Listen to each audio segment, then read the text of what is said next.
This weekend, Friday and Saturday, I got to spend over at Electrokitty Studios recording the new project that I'm doing called The Major Cities. So I got to spend 2 full days of just tracking drums. Since I'm not a drummer, I got to hire this guy James McAllister, who's played on a few records like Jeremy Enoch's latest record. He's played on a bunch of Sufjan Stevens stuff, and so I was pretty excited to get the chance to work with him.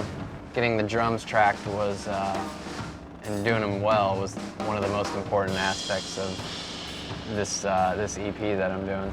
I had this guy Matt Brown producing and engineering. Matt plays in a band called Trespassers William, and I've heard his stuff and was just really into kind of what he was doing with a lot of layers and very atmospheric sounds, so I got him on board to try and get some of that from him. And I liked what he was into and being creative with sounds, so just to hear that difference, to get out of that electronic perfect realm was a new experience for the songs, and something that I wasn't used to hearing and something I'm still kind of getting used to. Some of my favorite parts of the recording were I kind of tried to leave enough time for experimentation. You know, doing only 6 songs in 2 days is like kind of a luxury, I think, for most of those guys. Generally, they're used to tracking, 10 songs in a day. And so we were able to say, all right, let's put the drums in the vocal booth. Let's just throw 57s on it and run it through the space echo and see what happens. A lot of fun to be able to say, all right, let's just make this sound weird and see if it's something that works. And a lot of times it was stuff that did work. I'll walk out of the act like I'm walking out. I don't even have to go all the way in because you can't see the door.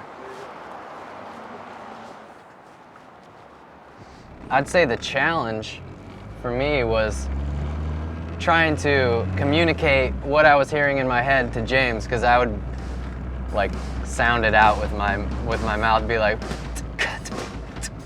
it's like that beat. And he'd be like, okay, yeah. I'm like, I think it's on the 4 and. 4 and? Is it 4 and? One of the coolest songs that I felt that we got was this one that we were calling Riff 1 during recording. Let's roll down McAllister Lane and see what's going down there, see what you do drum-wise. And that ended up sounding like very organic, industrial-like, and it was great.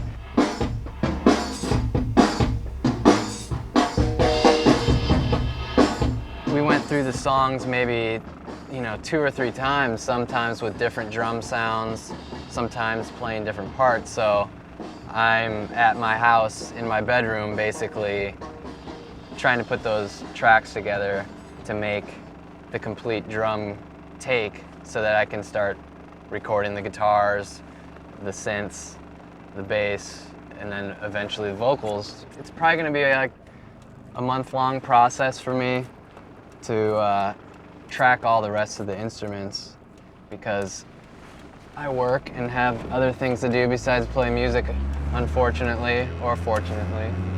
Fridays, luckily, everybody's out of the house, so I can crank up the guitars and hopefully nobody will know and I won't get kicked out. My life's pretty entertaining. A lot of drama, random women walking past me wondering what the hell I'm talking about. At this time, this is the Joshua solo project. But for right now, I'm just taking it with this EP and seeing what happens, just getting it to people in the know and seeing if anything comes of it.